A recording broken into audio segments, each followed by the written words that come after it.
നമ്മുടെ MP സംഘങ്ങൾ ലോകം ചുറ്റി നമ്മുടെ നിലപാട് വിശദീകരിക്കുന്നു.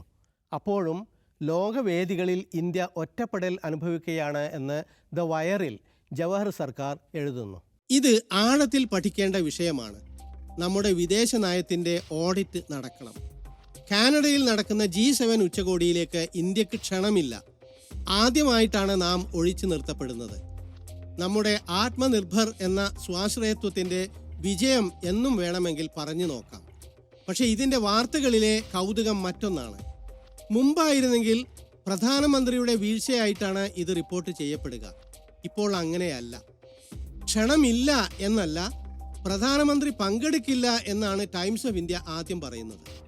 ക്ഷണമുണ്ടെങ്കിൽ പോലും കാനഡയിലേക്ക് അദ്ദേഹം പോകാൻ സാധ്യതയില്ലായിരുന്നു എന്ന്.